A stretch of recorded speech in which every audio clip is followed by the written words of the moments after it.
Bismillahirrahmanirrahim. Assalamu alaikum. Myself, Muhammad Abdul Qadir Jamil, and I'm an ACC affiliate to be. I have given the last paper, and that's the result awaiting. And in case of my teaching experience, I'm teaching since last 5 years, and specifically ACCA from the last 1.5 year, more than 1 year, I am teaching ACCA. And currently I am teaching the paper F3. We will discuss about this paper, and today I am conducting this session in Urdu, but I can teach you in the Urdu and English language, which whatever you want. Okay, तो मैं session start करता हूँ। तो ये है जी F3 के paper के related. आज मैंने आपको एक ओरिएंटेशन क्लास देनी है। ये पेपर किस तरीके का होता है, क्या कुछ आता है इस पेपर में, और इस हवाले से। ठीक है जी। तो F3 फाइनेंशियल अकाउंटिंग इसको कहा जाता है, FA का नाम दिया जाता है, F3 का भी। ठीक है, टाइम अलाउड, ये FIA का पेपर है, फाउंडेशन इन अकाउंटेंसी। ओके, उसके पेपर्स में से एक पेपर है। जैसे कि आपने FA1 FA2 का दिया हुआ है अगर, तो सेम यानी वैसे ही है, थोड़ी सी चेंजिंग हो जाती है। एक सेक्शन उसकी सेम वैसे ही है जैसे FA1 FA2 की होती है, और एक सेक्शन में चेंजिंग होती है। ठीक है, टाइम अलाउड 2 आवर्स होता है। पास मार्क्स आपको पता है कि ईच ACCA पेपर के लिए पास मार्क्स जो होते हैं वो 50% होते हैं। ओके, और ये 100 मार्क्स का पेपर होता है एज यूजुअल। ठीक हो गया जी। तो इसकी 2 सेक्शंस होती हैं, सेक्शन ए और section B. Section B we will discuss later, and in case of section A 35 questions आते हैं, each worth 2 marks. Okay, 35 multiply by 2 is equal to 70 marks. 70 marks के आपको जो क्वेश्चंस आते हैं ये MCQs बेस्ड होते हैं। इनको MCQs बोला जाता है, मल्टीपल चॉइस क्वेश्चंस, और ये 70 मार्क्स के आते हैं, और हर 45 क्वेश्चंस होते हैं, और ईच क्वेश्चन जो होता है 2 मार्क्स का होता है। टोटल 70 मार्क्स बनते हैं। ओके जी, I hope you can understand. ठीक है, अब ये किस कैटेगरी में किस किस टाइप के MCQs आ सकते हैं आपको। ऐसे 4 ऑप्शन वाले आ सकते हैं, ABCD, इसमें से टिक करें जी कोई। ठीक है, या कोई ब्लैंक आ सकती है आपको, या गिवन ऑप्शन आ सकते हैं, इनमें से 2 सिलेक्ट करें या कोई एक सिलेक्ट करें। ठीक है, इस तरीके से डिफरेंट आपको ऑप्शन आ सकते हैं इस केस में। ठीक है, तो हम एक एग्जाम स्टाइल क्वेश्चन की बात करते हैं, और ये जो 70 मार्क्स हैं इसमें होल बुक टच होगी। ठीक है, होल बुक, होल सिलेबस में से ये आएंगे। अंडरस्टूड? ठीक है, और मैं अक्सर एक बात स्टूडेंट को कहता होता हूं, वो मैं आपसे भी शेयर कर दूं।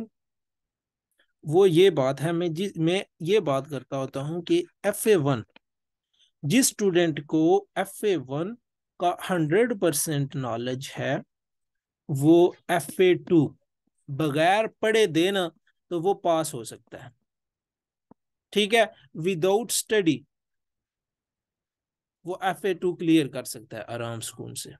ठीक है, FA1 से 100% से मेरा क्या मुराद है, यानी FA1 में अगर वो 100 आउट ऑफ 100 मार्क्स लेने के लिए एलिजिबल है, तो then he can pass easily FA2 paper without any study.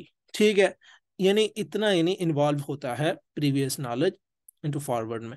और ये भी मैं गारंटी से कहता हूँ, इसमें भी कोई डाउट नहीं है, अगर आपको FA1 FA2 की 100% अंडरस्टैंडिंग है तो आप आराम से F3 का पेपर कर सकते हैं, इजीली पास हो सकता है आपका विदाउट स्टडी। ठीक है, लेकिन स्टडी करे तो अच्छी बात है, करनी भी चाहिए।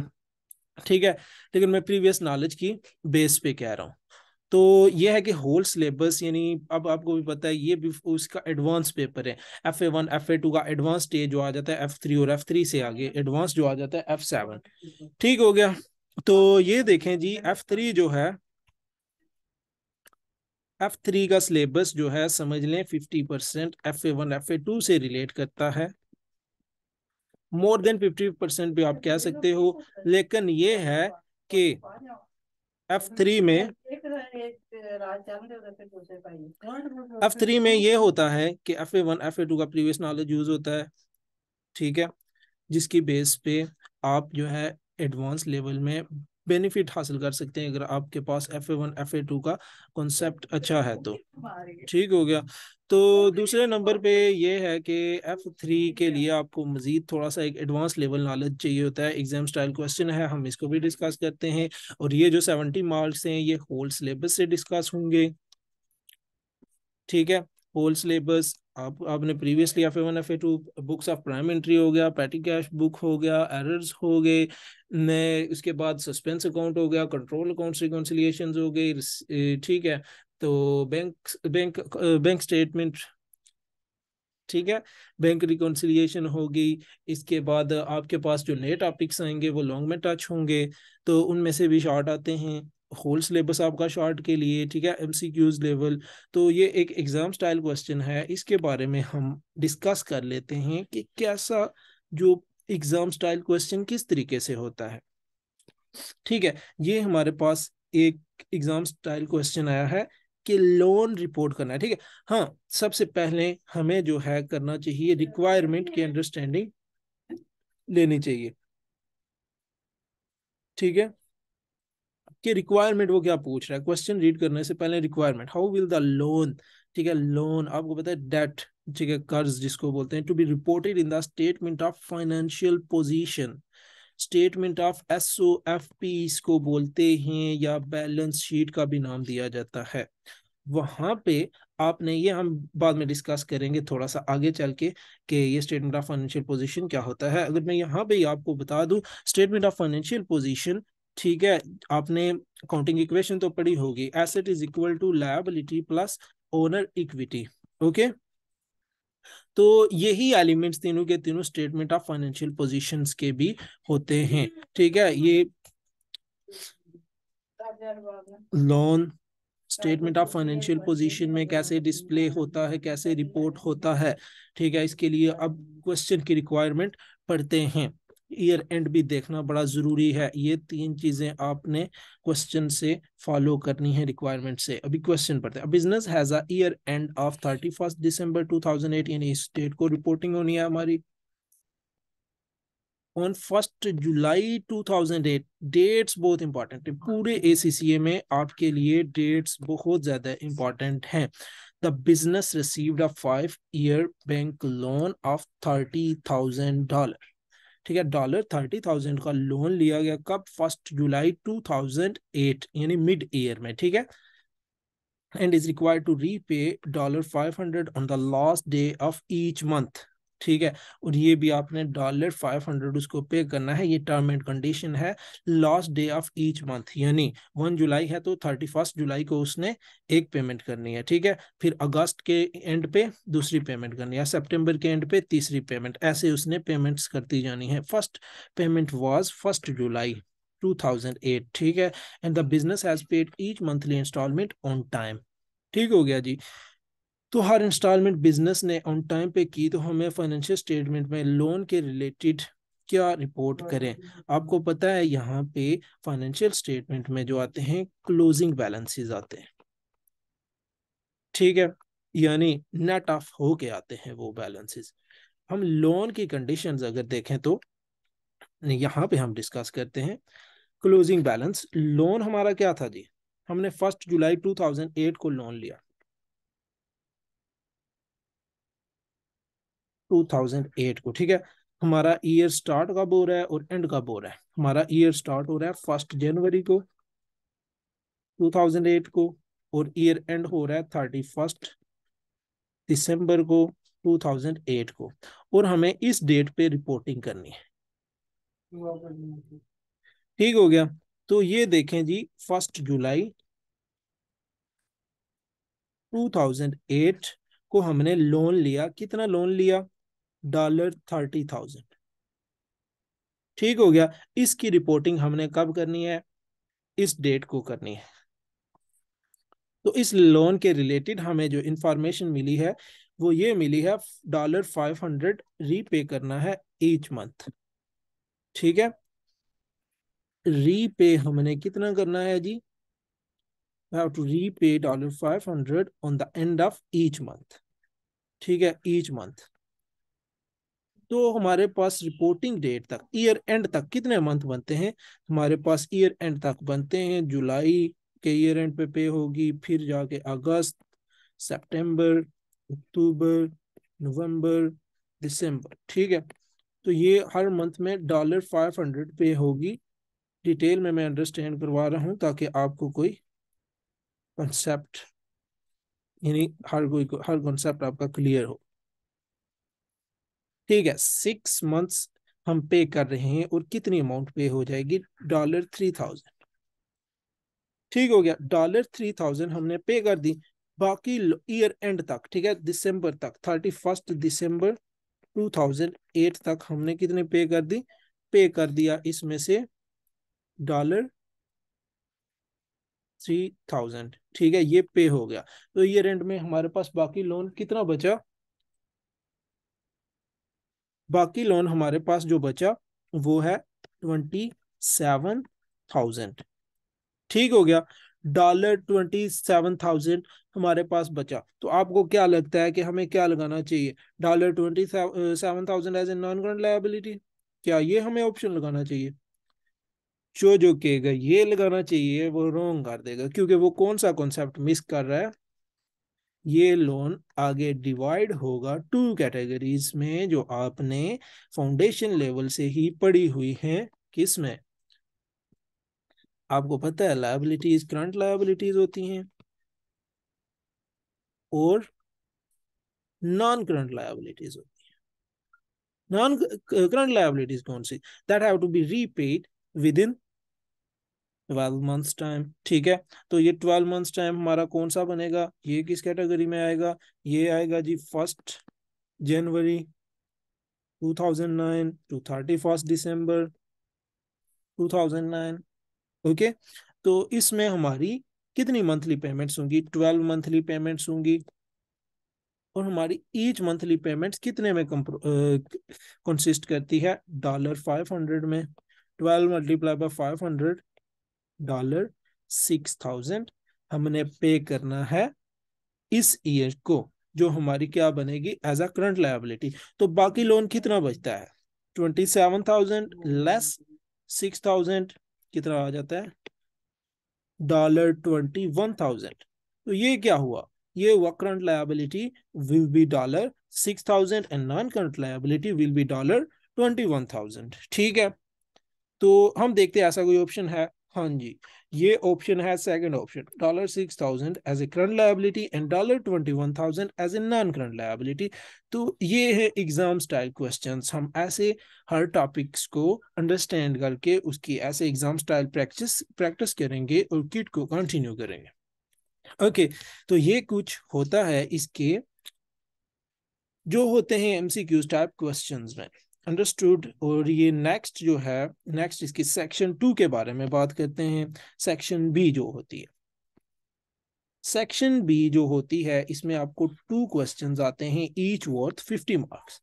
ठीक है, 2 questions each worth 50 marks. 1 question 50 marks, second question 50 marks, 15 marks sorry, और टोटल 30 मार्क्स। ओके, ये हम इनको लॉन्ग में तो नहीं कहते, लेकिन मैं वैसे ही लॉन्ग कैटेगराइज कर देता हूँ कि स्टूडेंट की अंडरस्टैंडिंग के लिए। इसको मल्टीपल टास्क क्वेश्चंस कहते हैं। आपको फाइनेंशियल स्टेटमेंट्स खुद नहीं बनानी होती, बस आपको एक्सट्रैक्ट दिया गया होता है, जिसमें से आपने समझ लें एड लेस या कोई जगह ब्लैंक्स में फिल करनी होती है। ज्यादातर ये कैटेगरी होती है इसमें। तो ये 30 मार्क्स आपको कहाँ से आएंगे? यहाँ पे उन्होंने स्पेसिफाई कर दिया हुआ है, आपको एसीसी ने आपको स्पेसिफाई कर दिया है कि ये 30 मार्क्स आप कहाँ से गेन कर सकते हैं। ठीक है, these 30 marks will come from which area? 3 areas हैं हमारे पास। ठीक है, स्पेसिफिकली कहूँ, ठीक है, अगर समराइज के तौर पर, तो 2 एरियाज होते हैं, एक फाइनेंशियल स्टेटमेंट्स और दूसरा रेशियो एनालिसिस। ठीक है, फर्स्ट जो एरिया है फाइनेंशियल स्टेटमेंट्स, ठीक है, फाइनेंशियल स्टेटमेंट्स के रिलेटेड जो है हम डिस्कस करते हैं एक और पॉइंट जो मैं आपको बताना चाह रहा हूँ, लेकिन ये अभी हम फाइनेंशियल स्टेटमेंट्स के रिलेटेड ये देख लेते हैं कि दो किस्म की फाइनेंशियल स्टेटमेंट्स आपको इस पेपर में पढ़ाई जाएंगी। इंडिविजुअल फाइनेंशियल स्टेटमेंट्स और कंसोलिडेटेड फाइनेंशियल स्टेटमेंट्स। ठीक है, ये टू लेवल की पढ़ेंगे। रेशियो एनालिसिस के बारे में हम डिस्कस करते हैं। पहले हम डिस्कस करते हैं फाइनेंशियल स्टेटमेंट्स क्या होती है। ठीक है, फाइनेंशियल स्टेटमेंट्स जो होती हैं एनुअल रिपोर्टिंग के तौर पर यूज की जाती हैं, मिड टर्म भी बनाती हैं कि मिड ईयर में भी बनाती हैं, लेकिन पब्लिक कंपनी के लिए ये रिक्वायरमेंट होती है फाइनेंशियल स्टेटमेंट्स प्रिपेयर करना। ठीक है, फाइनेंशियल स्टेटमेंट्स जो होती हैं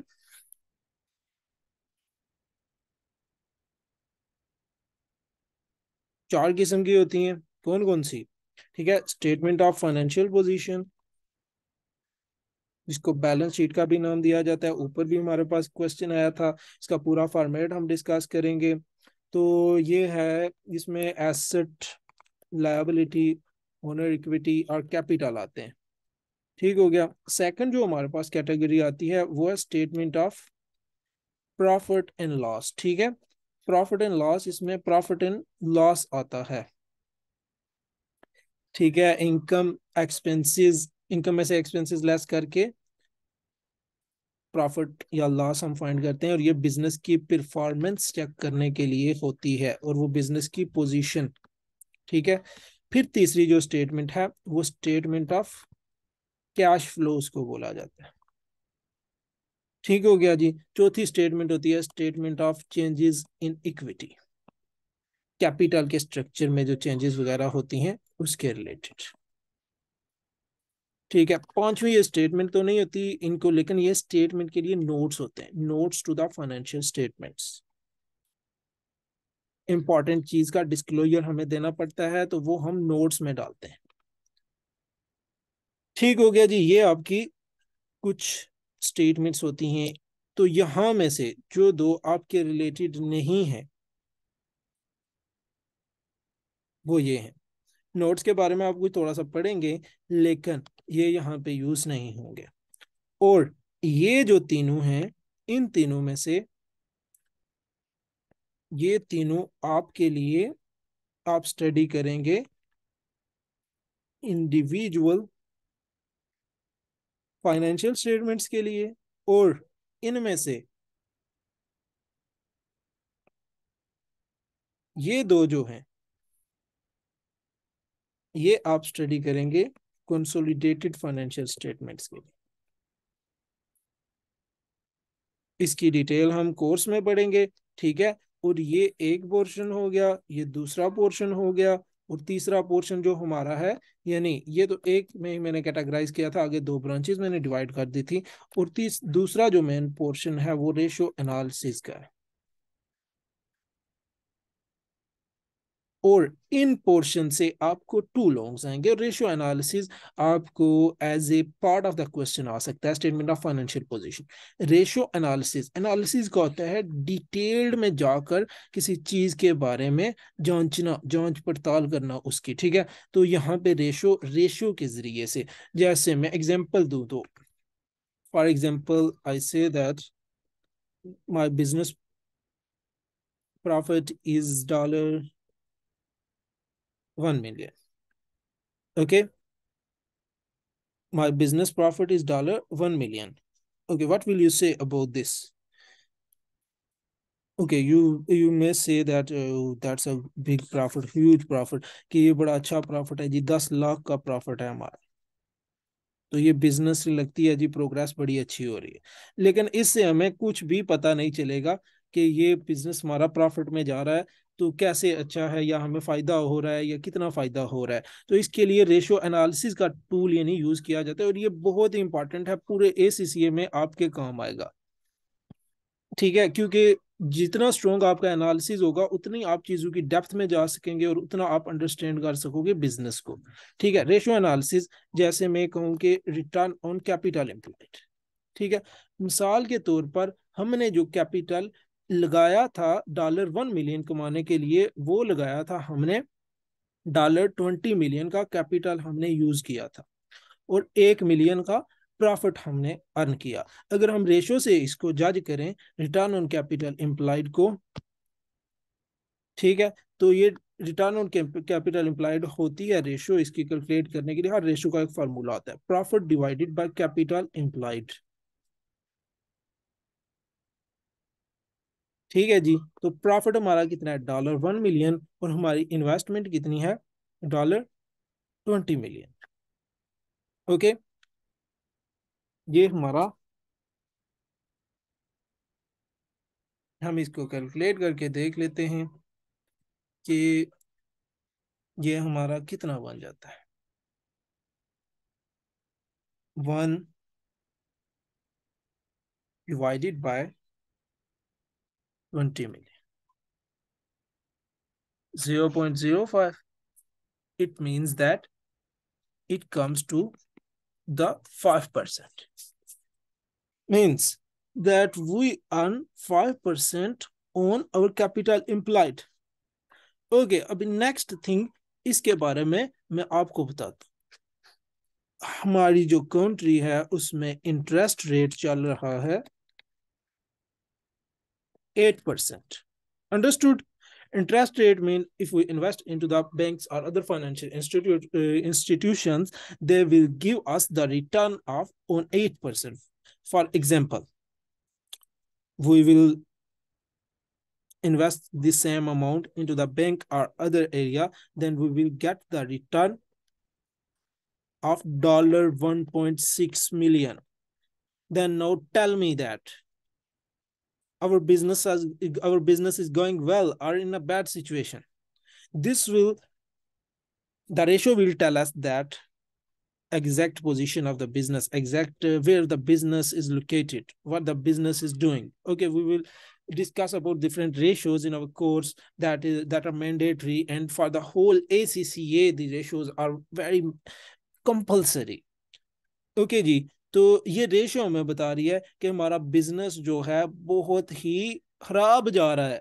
5% रिटर्न के लिए हम इतनी मेहनत करके 5% सिर्फ रिटर्न ले रहे हैं, सिर्फ 1 मिलियन का प्रॉफिट, और घर लेटे रहे, हम सिर्फ पैसा इन्वेस्टमेंट कर दें, 8% रिटर्न मिल जाएगा, तो हाँ फायदा है बिजनेस करने का। ठीक है, हमारी जो रिटर्न हो कम से कम भी इंटरेस्ट रेट से ऊपर हो, तो तब जाकर हमें बेनिफिट होगा, नहीं तो हमारा बिजनेस अच्छा नहीं जा रहा। तो इसी तरह रेशियो डिफरेंट कैटेगरीज की आएगी, प्रॉफिटेबिलिटी की रेशियोज आएंगे, इंटरेस्ट की रेशियोज आएंगी, डेट की रेशियोज आएंगी, गेयरिंग की, कंपनी कैसे वर्किंग कैपिटल कैसी जा रही है, ये सब रेशियोज हम डिटेल में डिस्कस करेंगे, जिससे हमें बिजनेस की भी बड़ी अच्छी अंडरस्टैंडिंग होगी। ठीक है, ये तीनों पोर्शंस जो होते हैं ये वाले, ये दो पोर्शन, मेनली टू पोर्शन, और फर्दर डिवाइड करें तो फाइनेंशियल स्टेटमेंट्स टू में डिवाइड होके ये 3 पोर्शंस। ठीक है, इंडिविजुअल फाइनेंशियल स्टेटमेंट से मुराद ये कंपनी की या सोल की आप कंपनी की यहाँ पे आप फाइनेंशियल स्टेटमेंट्स बना रहे होंगे, और कंसोलिडेटेड में कंपनी किसी और कंपनी को एक्वायर कर रही होगी। ठीक है, तो वो अब दूसरी कंपनी भी उसके अंडर आ गई, वो सब्सिडरी बन गई उसकी, ये हम डिटेल में बाद में डिस्कस करेंगे। 1 2, अब ये ग्रुप बन गया। ठीक है, इनको फिर इन दोनों की फाइनेंशियल स्टेटमेंट्स को कंसोलिडेट करना पड़ेगा, इकट्ठा करके रिपोर्ट करना पड़ेगा, इस प्रोसेस को कंसोलिडेशन कहते हैं, ये हम डिटेल में कोर्स में पढ़ेंगे। तो ओवरऑल ये था F3 का के रिलेटेड इंफॉर्मेशन, इंट्रोडक्टरी क्लास के ये सब कुछ होता है। Okay, and further that if you want to join me, I can teach you in the both language. Okay, in both language, Urdu or English. Okay, in which you are comfortable, there's no problem. And the second thing is this, my contact number, you can contact with me 46 oh no 0348088815 number. Okay, WhatsApp me, I will be available on this number. And thank you very much for attention. Okay, that's all.